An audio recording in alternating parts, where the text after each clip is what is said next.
belle journée, le jour où, en tous les cas, nous sommes entrés en studio, un ciel bleu, azur, pas de sable, non. Et puis aussi de très bonnes nouvelles. D'emblée, je te passe la parole. Oui, écoutez, ravi de vous retrouver. Et puis, c'est vrai qu'on a eu un week-end dernier qui était consacré au patrimoine avec les Martiniquais qui jouent le jeu et puis surtout l'inscription de la Martinique, c'est-à-dire de la montagne pelée et des Pitons du Nord comme à l'UNESCO. Et moi, je trouve qu'au-delà de l'aspect historique que tout le monde a souligné, moi, je trouve que c'est la démonstration, la déclinaison de ce que, ensemble, on est plus fort, ensemble, on va plus loin, ensemble, on est meilleur.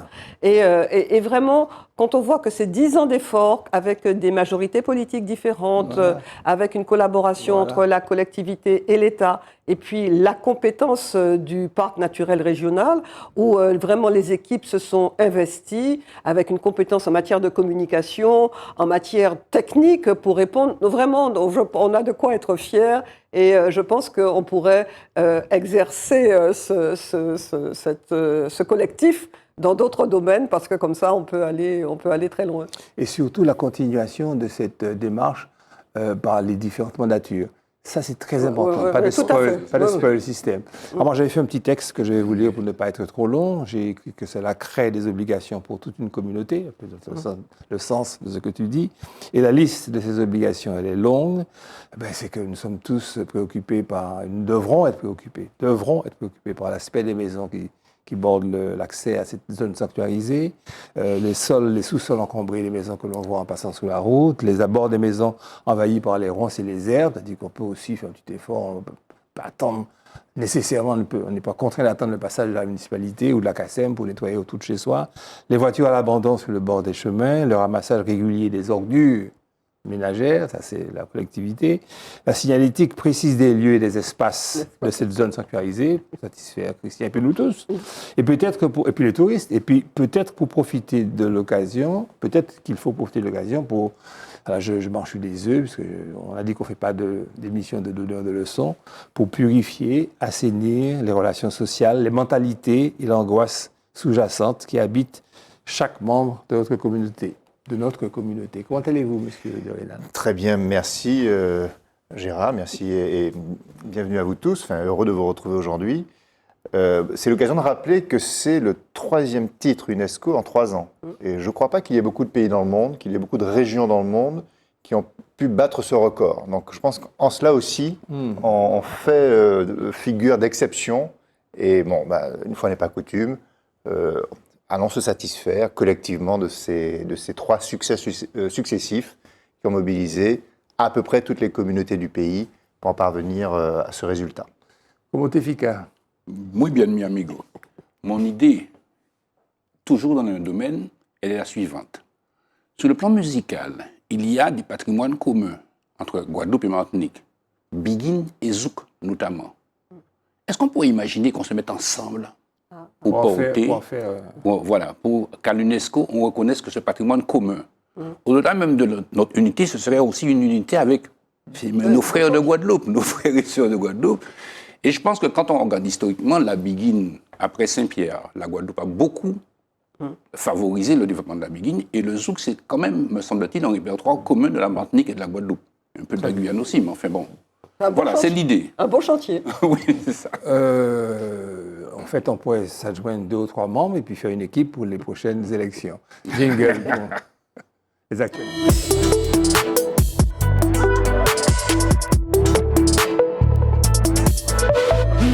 Alors, Daniel va nous parler du Conseil national de la refondation. Je ne nous dis pas plus. Alors, pour ceux qui ne savent pas, parce qu'en fait, c'est pas très médiatisé.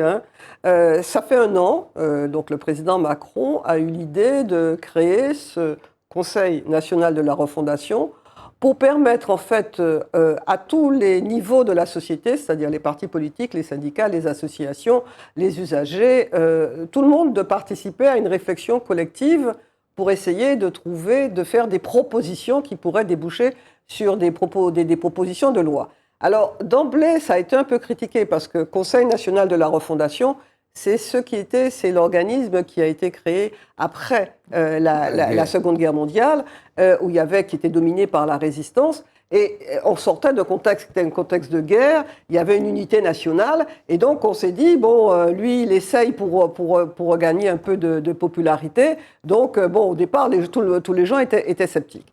Ça fait 1 an, et donc le 7 septembre, il y avait ce qu'on appelle une plénière, parce que ce Conseil national de la refondation, il y a des plénières, il y a des thématiques, et puis il y a des réunions territoriales avec des projets. Et les syndicats qui avaient participé aux premières plénières ont boudé. Certains syndicats ont dit non, c'est un machin, donc nous, on n'a rien à faire.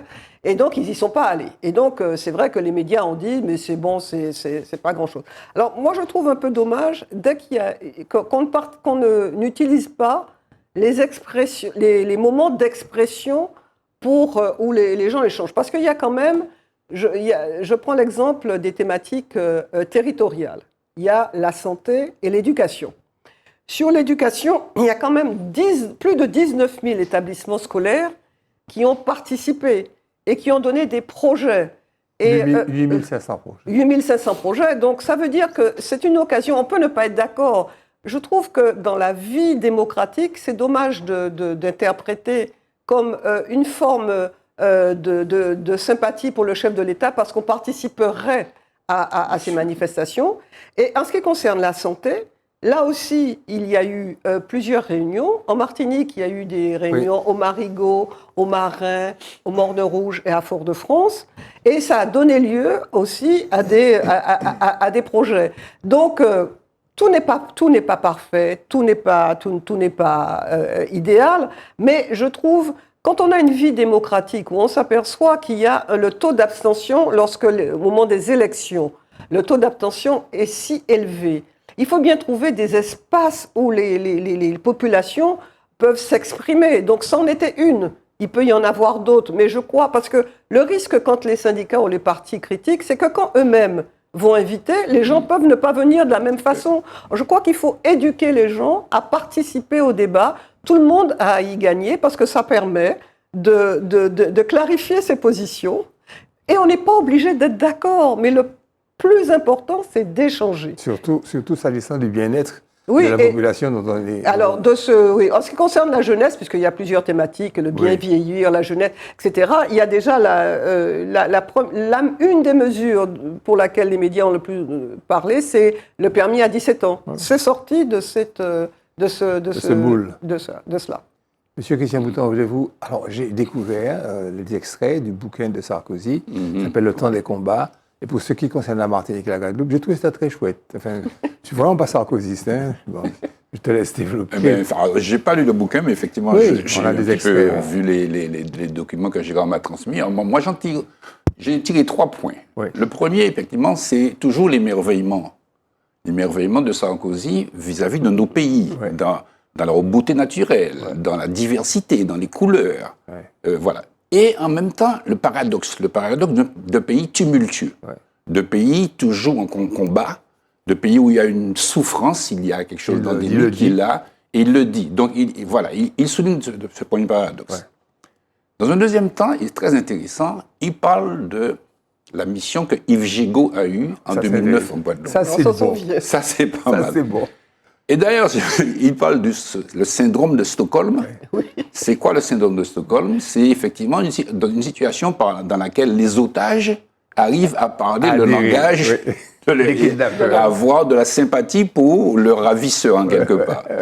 Et un petit peu, c'est ce qui semble s'être passé en Guadeloupe avec Yves Gigot, parce qu'à un moment donné, rappelons que c'était François Fillon qui était Premier ministre, à un moment donné, quand il téléphonait à Yves Gigot faisait remonter, n'est-ce pas, des arguments pour lesquels c'était pas sa mission, quoi, en tout cas. Ouais. Donc, il était un peu l'avocat non pas du LKP, mais enfin des arguments, en tout cas, qui étaient... mouvement social, ouais.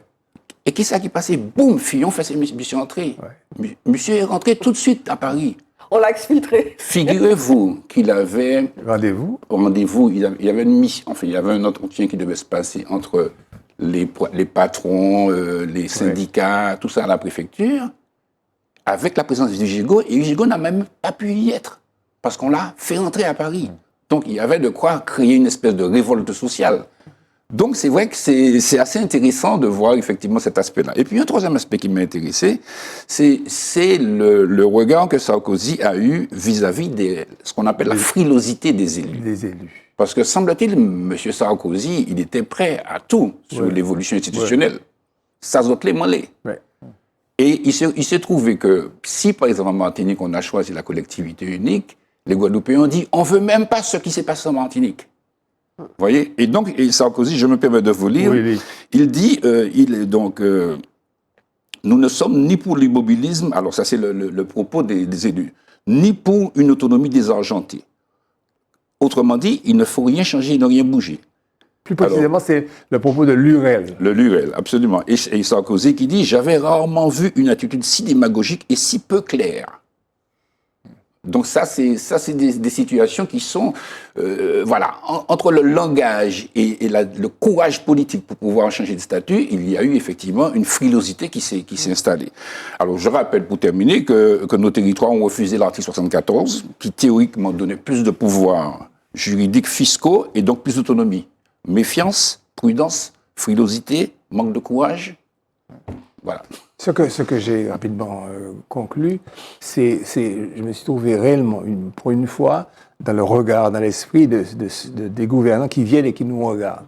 À tort, à raison, de voir ce qu'il peut penser de nous, du gigotement de ces gens, et puis aussi, surtout, comment ils jugent et le peu d'estime qu'ils doivent leur porter lorsque dans une situation où ils devraient intervenir, ils devraient agir, ils restent qu'ils expliquent réfugiés dans leur domicile et d'autres se portant pâle, et même certains faisant partir leur famille. Là, il parlait des chefs d'entreprise. Tout ça très intéressant. Absolument. Le petit pays nouveau pivot de l'équilibre, on va baliser large, nouveau pivot de l'équilibre mondial. Emmanuel. Alors là, c'est un grand sujet de géopolitique. Ouais. Alors, il y a un proverbe créole qui dit ti vuel qu'à sa vie grand bâtiment. Je ne sais pas si vous connaissez ce proverbe. Donc en gros, on a toujours besoin de plus petit que soi. Et en fait, les grands bâtiments, il y en a quand même deux dans le monde aujourd'hui. Il faut en être lucide. C'est les États-Unis d'un côté et la Chine de l'autre. Ouais. C'est là que se situe le grand combat géopolitique en réalité. Et les petits pays sont, d'une manière ou d'une autre, activés et actifs au service ou au détriment de ces deux blocs.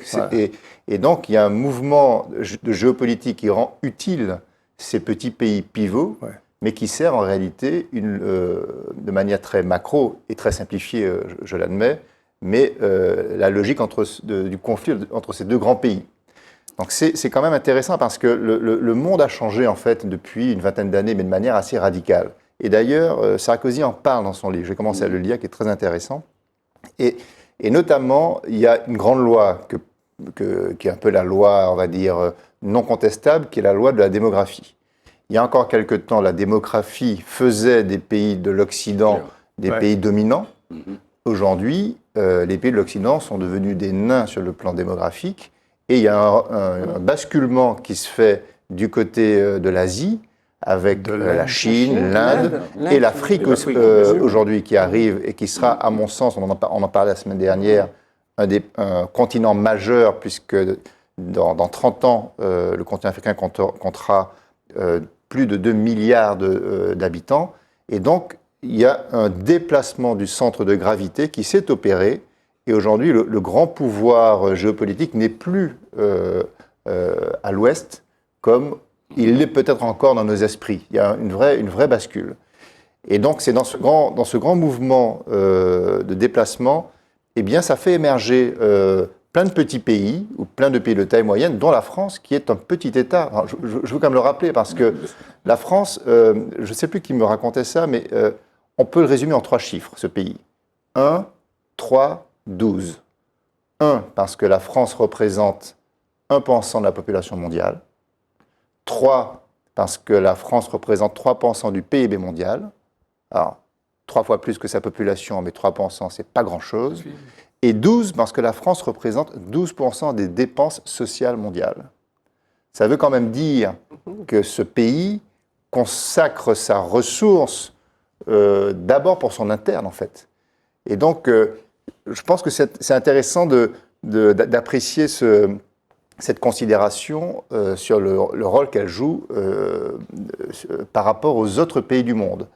Et donc voilà, donc dans ce grand mouvement font apparaître des rôles pivots. Et en effet, la France reste un petit État, mais un État majeur si elle considère qu'elle peut être le grand pivot de l'Europe, par exemple. Voilà en quoi le rôle pivot des petits États est essentiel. Parce que l'Europe consolidée peut devenir, pour le coup, une vraie réponse à l'Amérique et à la Chine. Là, il y a une réalité aussi bien démographique, de puissance économique, de géopolitique.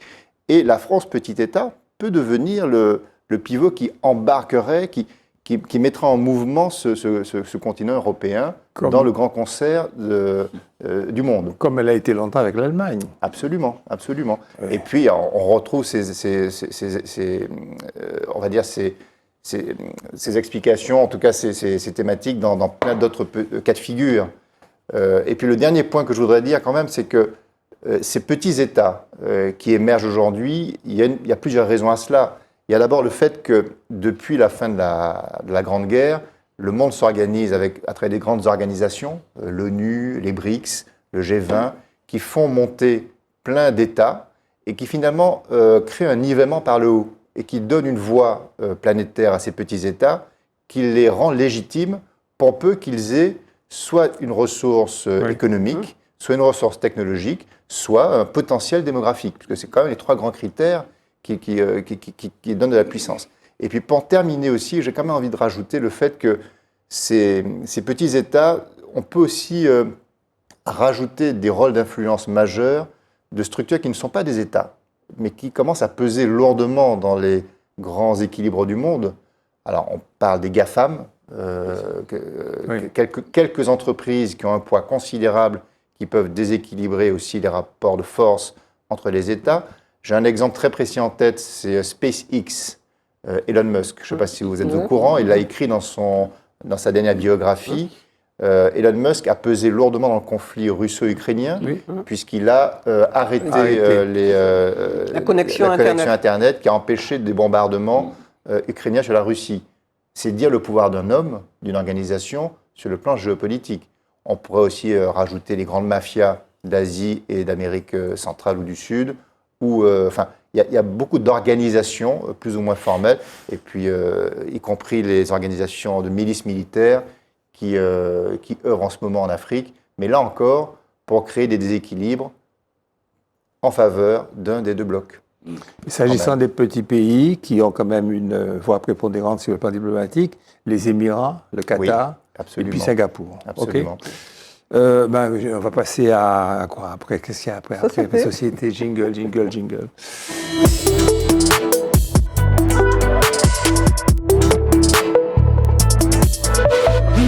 Alors, d'où venons-nous, Madame Marceline? Les races existent-elles? La grande histoire génétique de l'humanité. C'est quel programme? Alors, on va commencer par les races existent-elles. Je prends le deuxième terme de l'interrogation, parce qu'on pourrait supposer que c'est un débat qui n'existe plus. C'est vrai que pendant au 19e et au 20e siècle, les pays, pour justifier leur domination, que ce soit l'esclavage ou après la colonisation, il fallait trouver un fondement, et c'était donc le fondement racial, de considérer qu'il y avait des races qui étaient supérieures à d'autres. Il y a quelques scientifiques qui se sont prêtés à ces affirmations, mais plus la science progressait, et plus les fondements de cette affirmation étaient montraient plus exactement qu'il n'y avait pas de fondement. Et donc il y a eu Lévi-Strauss comme ethnologue, et puis il y a eu les progrès de la génétique pour définitivement dire qu'il n'y a pas de race. Donc les races n'existent pas. Alors c'est intéressant parce que ça a donné lieu à un débat au sein de la République française, parce qu'il y a eu des projets qui ont été portés en 2013 et en 2018 pour voir supprimer le mot race de la Constitution française. Il y a eu un vote même du Parlement qui à l'unanimité était d'accord pour supprimer le mot race de la Constitution. Cependant, comme c'était une réforme constitutionnelle, il ne fallait pas se contenter du vote du Parlement. Il fallait soit un référendum, soit réunir en congrès les 3/5 pour pouvoir aboutir. Et cette phase-là n'a jamais eu lieu. Mais d'où venons-nous? Donc, c'est le deuxième volet. Là aussi, aussi bien les recherches, les découvertes archéologiques, les recherches scientifiques, la génétique, montrent que nous venons tous, l'homo sapiens sapiens, parce que c'est pas sapiens tout court, c'est sapiens sapiens, ben il vient d'Afrique et que nous venons tous d'Afrique. Même monsieur. Même monsieur. Et alors, donc, moi je trouve, donc ça c'est acquis. Scientifiquement, il n'y a pas de mesure. Et justement, il y a je pense qu'Emmanuel, puisque Emmanuel a écrit, comme vous le savez, Ubuntu, qui était la traduction de cette preuve scientifique. Mais il l'a montré pour montrer que nous avons beaucoup plus de ressemblances. Donc, moi, je pense qu'Emmanuel peut nous dire comment nous avons un ancêtre commun. Oui, nous sommes tous des Homo sapiens sapiens. Avant Homo sapiens, il y avait d'autres races humaines. Il y avait Néandertal, il y avait 4 ou 5 espèces différentes qui se sont éteintes et il ne reste plus aujourd'hui que des Homo sapiens. Et nous sommes tous des Homo sapiens. Et notre ancêtre commun, donc mon arrière-arrière-grand-père comme le tien, est né en Afrique il y a 60 000 ans. Les hauts plateaux du Cameroun. Voilà. Nous sommes tous Camerounais. Il avait la peau noire. Et c'est lui. Et d'ailleurs, il y a des études qui ont été faites à Oxford récemment, des études génétiques pour essayer d'identifier les liens génétiques qu'il y a entre nous. Et on remonte à cet ancêtre commun. Et donc, nous partageons, nous tous, son patrimoine génétique. Donc, c'est étonnant que ce débat existe encore. Il n'y a pas de débat, il n'y a pas de race. Nous sommes tous les enfants d'une même lignée, avec des petites variations que la nature nous a données au gré de nos déplacements géographiques. Mais là, on est dans le marginal et en aucun cas dans l'essentiel. Ça donne à réfléchir, hein. Quand on voit les divisions qu'il y a, les guerres ethniques qu'il y a. Absurde et dérisoire. Oui, parce que ce qui est valable pour nous est valable pour l'humanité tout entière. Et où ça se passe moins bien que chez nous ici, où on se chipote, on se rappelle l'histoire malheureuse que nous avons eue, mais c'est un sillement, c'est un battement de paupières par rapport au peuple qui se tracasse, qui s'enfourche au quotidien. Mais réfléchissez. Entre foi, dans la même dimension, parce que nous sommes entre foi et raison, des relations houleuses. Le titre est simple, le sujet est simple. Tu commences, Christian? Alors, c'est un sujet terrible. Hein. Terrible. Heureusement qu'il y a Emmanuel qui va compléter. Et qui va compléter, parce que je ne sais pas si ce que je dis, mais enfin, on y va quand même.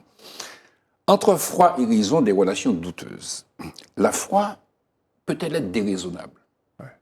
Ou la foi découle-t-elle véritablement de la raison? Ce sont des questions qu'on peut se poser. La foi, en général, le terme consacre l'attachement religieux. J'ai la foi en Dieu, j'ai la foi en ceci. Et la foi devient parfois une espèce de bouclier. Oui. C'est-à-dire, on n'a même pas besoin d'argumenter puisqu'on a la foi. On a la foi. Vous voyez, donc ça devient un prétexte, peut-être aussi, ça peut être vu comme ça. Alors, j'ai essayé de me structurer dans la gestion de ton sujet, et j'ai extrait 3 éléments du texte qui vont nous permettre de réfléchir. Alors, déjà, le texte dit « Aujourd'hui, on peut explorer l'infiniment grand comme l'infiniment petit. L'homme grignote des domaines jusque-là dévolus au seul divin. » En clair, bien évidemment, depuis l'informatique et puis plein de choses, on voit que la connaissance donne à l'humain des éléments qu'il n'avait pas avant. Ce qu'on consacrait, qui était la manifestation de la puissance de Dieu, aujourd'hui, on va dans l'histoire, on voit beaucoup les évangiles apocryphes. On voit qu'il y a beaucoup de choses, et puis on peut aussi noter les concepts de manipulation, les concepts de mensonges historiques. Enfin, je veux dire, ça concerne tout. Mais en tout cas, ce qu'il faut retenir, c'est que la connaissance, effectivement, qui est à notre portée, elle nous permet d'avoir une vue plus large. Deuxièmement, on pose la question, la science a-t-elle une conscience? A-t-elle une âme? Alors, j'ai trouvé la question un petit peu choquante parce que la science n'est pas un être humain.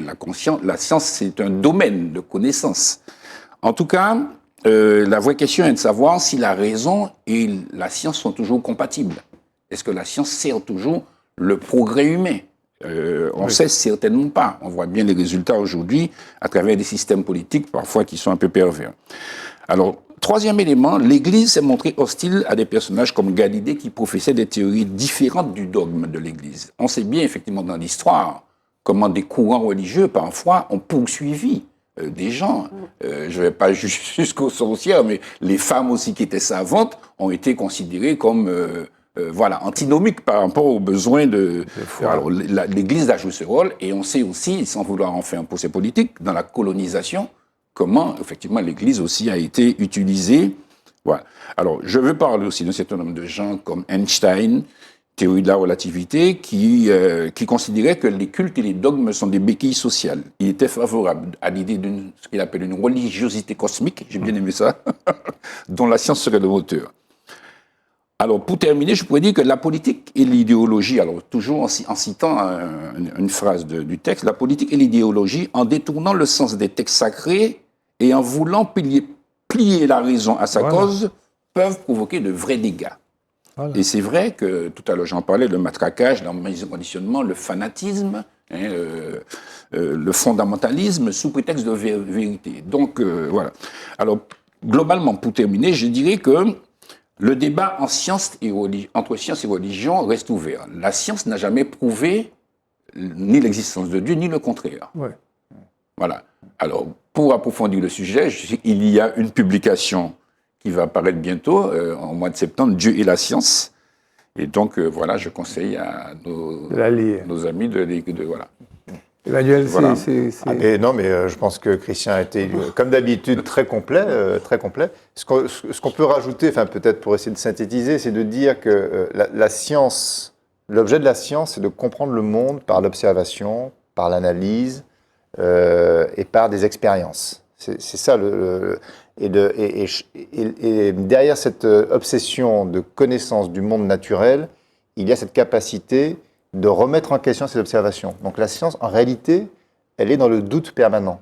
La science n'acte jamais comme définitif ses certitudes, curieusement, parce que souvent les théories viennent chasser la précédente, et le monde scientifique avance comme ça, par des expériences qui contredisent les précédentes, etc. Donc il y a une espèce de doute permanent dans la science, donc qui est intéressant aussi à voir, parce que c'est un peu la forme d'une humilité qui se cache à la science. Donc vraiment, le rôle de la science, c'est de comprendre le monde. Le rôle de la religion, c'est de donner du sens à sa vie. Donc c'est pas exactement la même fonction. Et aujourd'hui, moi, ce qui me frappe, c'est que quand on observe le rapport entre la religion et la science, qui était un rapport antagoniste il y a quelques siècles, devient aujourd'hui un rapport de grande coopération.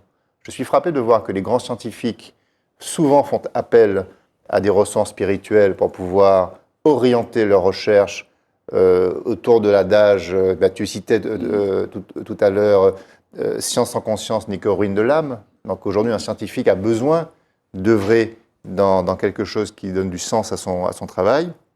Et puis à l'inverse, notamment la religion catholique aujourd'hui s'entoure de scientifiques de premier plan pour pouvoir ressortir des textes qui sont robustes sur le plan scientifique. On évoquait la semaine dernière, ou il y a 2 semaines, je ne sais plus, Laudato Si, l'encyclique du pape François, qui est un travail donc, religieux, puisque ça émane de l'instance catholique religieuse, mais qui est sans doute un travail des plus aboutis sur le plan scientifique. Et donc, voilà, ce rapport antagoniste de l'époque, aujourd'hui, devient plus coopératif. Et aujourd'hui, je pense que la religion s'appuie sur la science alors qu'elle ne le faisait pas avant pour pouvoir avancer dans sa quête spirituelle. Et la science en elle-même a besoin de plus en plus de donner du sens à ses recherches pour orienter positivement ses travaux. Donc, voilà, il ne faut pas considérer que l'une s'oppose à l'autre, mais l'une se nourrit de l'autre.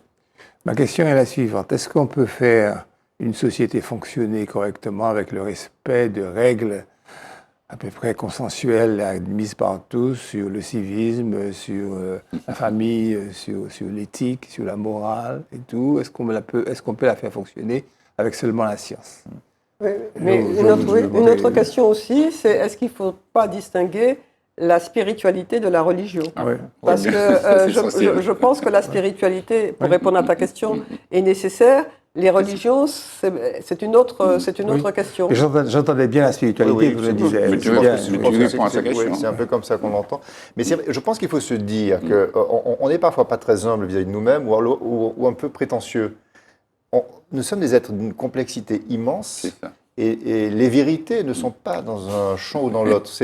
On navigue, on est un peu ballotté dans ce monde où on est percuté par des logiques scientifiques, et voilà, qui sommes-nous aujourd'hui pour, à ce stade de notre existence dans l'humanité, avoir des certitudes de choix? C'est compliqué. Et le spirituel est une béquille qui n'est peut-être pas absolument aboutie dans son concept final, tout comme les approches scientifiques. Il faut avancer avec ce qu'on se donne comme béquille, parce que le but aussi, c'est d'avancer, de donner du sens à sa vie. Tout à fait. Et de l'orienter du mieux que l'on peut par des moyens parfois qui sont peut-être pas très rationnels. Donc, si j'ai bien compris, on fait la distinction entre le spirituel, la spiritualité, et puis la religion qui peut être coercitive, obligataire. Enfin, la spiritualité, ce serait l'éducation civique, l'éducation sociale, la modestie, les valeurs, les vertus, la pondération, le service aux autres. Enfin, c'est un cadre éducatif. Alors, évidemment, on rêve. Hein? C'est un cadre éducatif nouveau, quoi. Il faut rebattre les cartes, quoi. Et la spiritualité permet aussi, je trouve, à des personnes issues de civilisations différentes de mieux se comprendre. Alors que la religion peut quelquefois séparer. Oppose, pas quelquefois.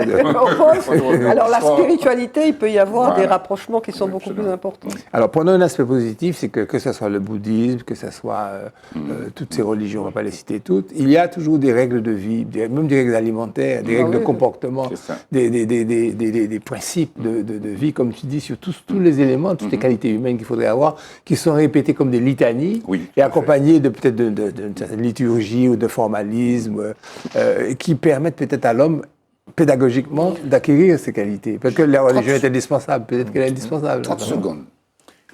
Dans mon activité professionnelle, il y avait une dame un jour qui avait écrit quelque chose de merveilleux. Elle avait dit, ce matin, tout avait changé. Les gens se souriaient. Les gens s'ouvraient la porte, le laissant passer, etc. Et à l'origine, il y avait une petite musique qui était diffusée partout et qui ramenait tout le monde à la paix. Tu vois, enfin, c'est une fiction, quoi. C'est une fiction. Mais on essaie de montrer le pouvoir de la musique. Comment la musique aussi, par une diffusion intelligente, humaine, pondérée, jolie, esthétique, pouvait effectivement favoriser. La musique, c'est la voix de Dieu, en fait. Une mutation sociale. Parce qu'il y a des musiques sataniques. Parce qu'il y a des musiques que l'on dit sataniques, je ne sais pas si elles le sont réellement. Mais il y a des religions, enfin, quand une religion prône l'amour du prochain, là, on est dans quelque chose d'assez fondamentalement utile et universel. Et donc, il ne faut pas être bégueule vis-à-vis de ces religions-là. Il faut accepter le message d'amour. Mais au nom de ce désir, il y a eu des fois des dérives qui étaient graves. Donc, Emmanuel, question carrée, c'est là, on sort des religions, comme un petit peu... cite-moi bien le sujet. Alors, comment sortir l'action publique d'une logique strictement financière ? Oui, alors c'est un débat qui revient souvent, c'est-à-dire, on entend souvent, les collectivités publiques doivent-elles, oui ou non, être gérées comme une entreprise ? C'est une manière de reformuler la question, en fait. Et une entreprise, en effet, elle se donne des contraintes financières, donc des tableaux de bord financiers, elle gère ses ressources, et donc, à l'aune de ses résultats financiers, elle sait si elle est dans le succès ou dans l'échec. Et donc, la vraie question, faut-il adopter cette même logique pour des collectivités qui, elles, sont sur un champ non pas de rentabilité, mais de biens collectifs, de services communs, de bien-être. Et là, on entend, on va dire, je vais encore une fois essayer de simplifier les choses, on entend les deux grands points de vue qui sont très... Alors, quand on les caricature, il y en a un point de vue qui dirait les collectivités doivent fonctionner à tout prix, quel que soit le prix, dès lors que la mission doit être rendue. C'est un peu la logique du quoi qu'il en coûte qu'on attribue aux collectivités. Donc ça, c'est un point de vue. Et l'autre point de vue, plus libéral, qui consiste à dire les collectivités se doivent de gérer leurs ressources comme moyen de leur permettre d'atteindre leurs objectifs de service. pour deux raisons. Parce que les ressources, d'abord, ne leur appartiennent pas. Il ne faut pas l'oublier. Faut pas oublier que les ressources financières d'une collectivité n'appartiennent pas aux collectivités. C'est le fruit du travail des hommes, pour reprendre une parole un peu biblique, mais c'est la réalité, c'est le fruit du travail des individus à travers les entreprises notamment, qui vient financer, alimenter les fonds des collectivités. Et ne serait-ce qu'à ce titre-là, cet argent doit être correctement géré, de manière à ce que le budget tel qu'il est géré doive laisser des marges de manœuvre à ces collectivités pour qu'elles puissent aller plus loin que tout simplement verser des salaires. Donc le débat est quand même entre ces deux pôles. Il est évident que une collectivité ne peut pas, comment vous dire, n'avoir comme indicateur qu'un tableur Excel. Ça, ce serait une erreur, et d'ailleurs une entreprise non plus. L'obsession financière comme but, ça c'est l'erreur dans laquelle il ne faut jamais tomber, que l'on soit une entreprise ou une collectivité. Il faut considérer que la rigueur financière, c'est un moyen et non pas un but. Quand ça devient un but, c'est une erreur. Quand ça devient un moyen, c'est une vertu. Et moi, je fais partie de ceux qui pensent que les collectivités se doivent de gérer leurs ressources correctement. Quand j'étais président de Contact Entreprise, il y a quelques années, je recevais souvent des présidents de collectivités, notamment des mairies, et je posais toujours la même question. Et je l'ai fait donc plusieurs dizaines de fois. Monsieur le maire, souvent c'est au maire que je m'adressais, combien de salariés avez-vous dans votre collectivité? Donc il me répondait, selon sa commune, 300, 200, etc. Et la deuxième question, c'est maintenant fermez les yeux, vous êtes un magicien, la page est blanche, vous devez ne pas tenir compte de votre historique de collectivité et vous devez mettre en place une équipe. De combien de personnes auriez-vous besoin? Et immanquablement, la réponse était la moitié de l'effectif qu'il avait annoncé quelques minutes avant. Et quelle conclusion tu en tires? La conclusion que j'en tire, c'est que aujourd'hui, nos collectivités affectent leur budget essentiellement dans le fonctionnement de leur structure. Et donc, elles se privent. Alors, en cela, la bonne conscience leur dit, oui, mais je donne du travail aux gens de ma commune. Mais je me prive d'un levier qui permet d'assumer ma fonction de développement, notamment, ce n'est pas que cette fonction-là, mais en tout cas en investissant dans des travaux, dans des projets, etc., en dynamisant la ville. Le fait d'affecter ce qui relevait de l'investissement que je l'affecte au fonctionnement, ben je me prive d'un levier. Et à l'échelle du territoire de la Martinique, quand on additionne toutes ces collectivités qui se privent chacune de ce levier de l'investissement, eh bien, je pense qu'on prive le pays d'une capacité de développement, d'une capacité d'enrichissement, d'une capacité de développement harmonieux qui bénéficierait à tous, exactement. Voilà. Oui, moi je trouve qu'il faut un petit peu tempérer parce qu'une collectivité, et surtout les mairies, c'est justement pas qu'une gestion, parce qu'il y a l'aspect humain qui doit entrer en ligne de compte. Alors historiquement, les mairies ont servi d'amortisseur social, mais revenons à un autre aspect ce qui me paraît le plus manquer, c'est l'évaluation des politiques publiques. Je pense que les collectivités ne mettent pas suffisamment en place ces outils-là, parce que ça permettrait de savoir ce qui ne fonctionne pas et permettrait de corriger. Et manifestement, je trouve que ça manque un peu. Pour bien comprendre, parce que ce que je dis pour les collectivités, ça va aussi pour les entreprises. Il faut considérer que le management, c'est comme une bicyclette. Vous avez deux roues. La roue arrière, c'est la roue qui stabilise votre organisation, donc c'est les ressources, c'est les hommes. Et la roue avant, c'est celle qui est instable, qui guide, qui dirige.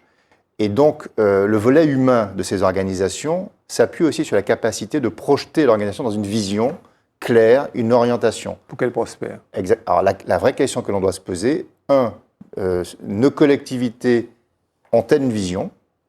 Et deux, ont-elles les moyens, ont-elles la roue arrière qui permettent d'emmener l'organisation vers leur vision? Je ne sais pas pour vous, chers téléspectateurs, mais j'apprends beaucoup dans le cadre de cette émission. On va voir un peu de musique ici. C'est trop sérieux, ces gens-là.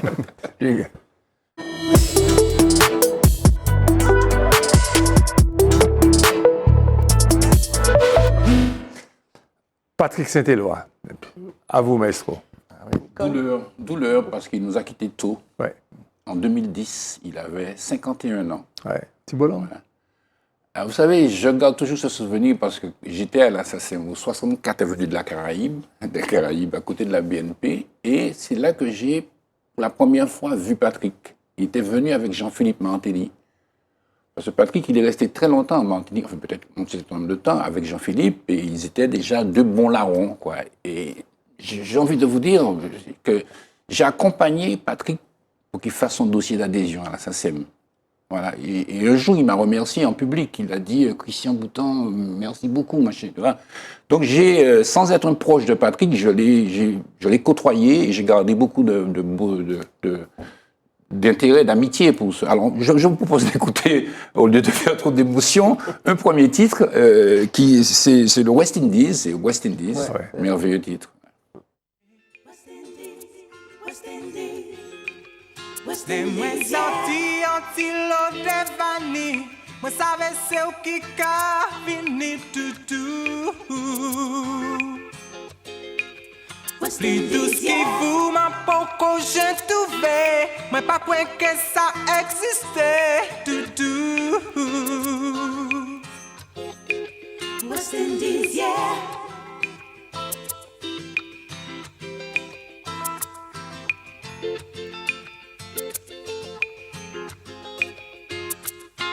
Pas ni pon de côté, assis la tête pour moi ça peut aller. West Indies, West Indies, West Indies, yeah. Ah, dans pays comme ça, c'est là tout seul moi te peux rencontrer. West Indies, West Indies. Alors, c'est l'un de ses premiers albums, sinon le premier, et c'est peut-être l'une des chansons, aussi l'une de ses premières chansons. Et ce qu'on remarque, c'est, bon, puisqu'on va parler de Patrick le Zouker, mais c'est surtout un homme d'émotion. C'est surtout un homme de chansons, d'écoute, de mélodies, de textes, d'amour, mais aussi de projection. Au West Indies, il parle de son territoire. Dans le même esprit, je vais vous proposer un deuxième titre avec Viviane Gangon, ça c'est un projet aussi qu'ils avaient, qui parlait de réconciliation, en nous réconcilier.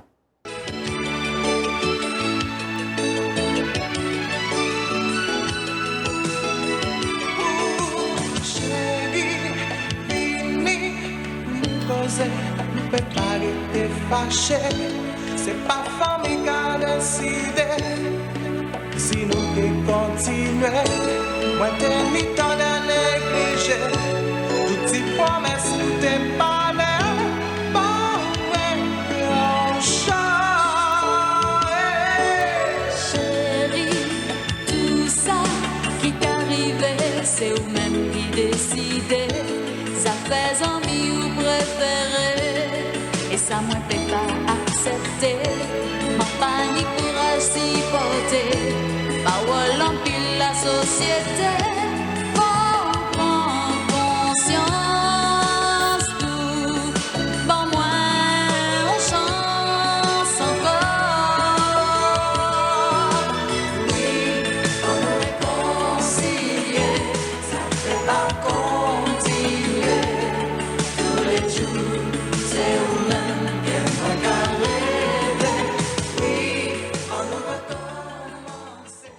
Enfin, je vous le dis, hein, dans ma jeunesse, j'ai fréquenté les orchestres et je me disais, mais pourquoi les mecs font toujours que de la musique de danse? Pourquoi il n'y a pas assez de mélodies? Et puis c'est venu. C'est venu grâce à des gens comme Patrick Saint-Éloi et puis il y a d'autres, bien sûr. Et il y a un morceau qu'on va écouter actuellement qui s'appelle Silence, qui est très fort également, qui obéit à cette même démarche de mélodie, de mélancolie, de douceur. Et là, on peut apprécier aussi le timbre de voix particulier. On va y parler. On va écouter Silence, ta remarque est tout à fait importante. Silence, la capale ciel, mais ça pas suffisant pour cacher sentiment. Silence, qui a fait plus qui désordre, même si c'est à baisser, mais pas couillon et moins. Songez bien, t'ai dit, si nous assez tomber assis nous, en lumière, que nous t'essayons, toujours là, pour l'amour. Et tes yeux qui disent toujours je t'aimais, en silence. Et tes yeux qui disent toujours je t'aime en silence.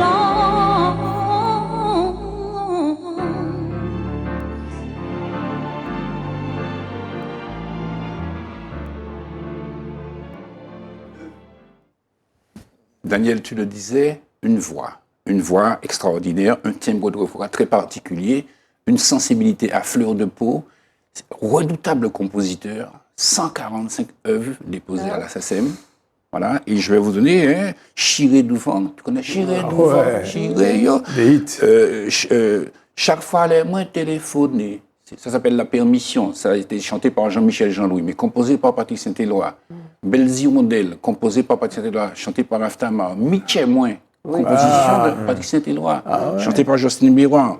Mais il y a qui Jean qui fait, il y a Chiré, il y a Hello Douce, West Indies. Vous voyez, un patrimoine quand même extraordinaire qu'il nous a laissé. On va écouter, alors j'espère que ce sera la bonne chose, mais je voudrais aussi vous raconter très rapidement. Toujours sensible à la question des textes dans les chansons, je lui dis, mais Patrick, très jeune, je lui dis, Patrick, est-ce que tu chantes l'histoire du pays? Et si vous voulez, il se trouve que Patrick me dit, oui, j'ai un morceau qui s'appelle En bas Chêne-Lan. Et c'est un morceau qui a eu du succès. Et dans le même esprit, dans l'esprit le conscient des réalités des blessures historiques, il a fait aussi Réhabilitation, que je vous propose d'écouter. Attention, illusion, attention, ça m'aurait, attention, illusion, attention, ça m'aurait. C'est parti, on y va.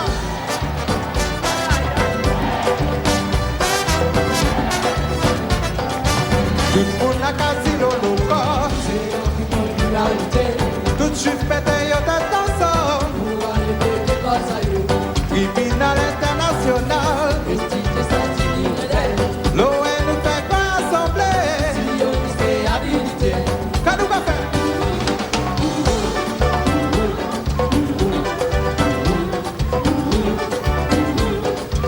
Il en est envie qu'à passer.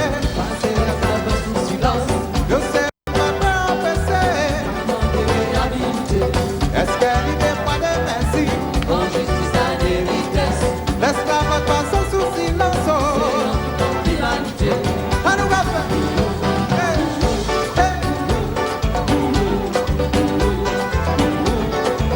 Oh, nous mandez. Nous mandez. Oh, nous mandez. La justice on taille, saisie. Nous mandez. Nous mandez. Oh, nous mandez. La justice on taille, saisie.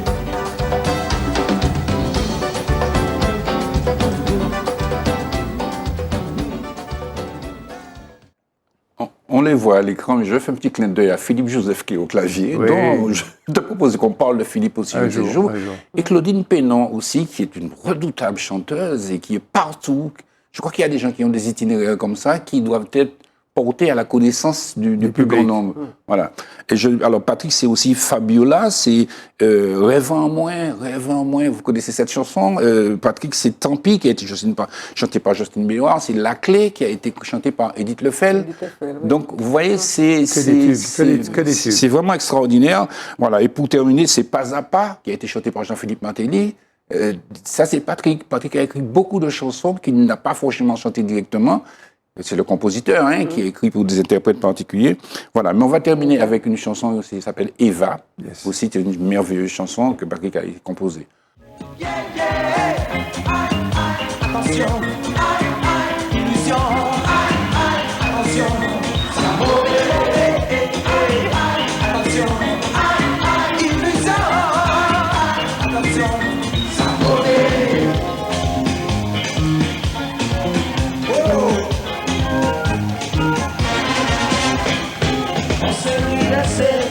génération. Vous êtes tout en génération. Et si vous-même partez parti, oh non, non, vous pensez que j'en mets des gens. Attention, illusion, attention, mauvais, mauvais, attention, illusion, attention, mauvais.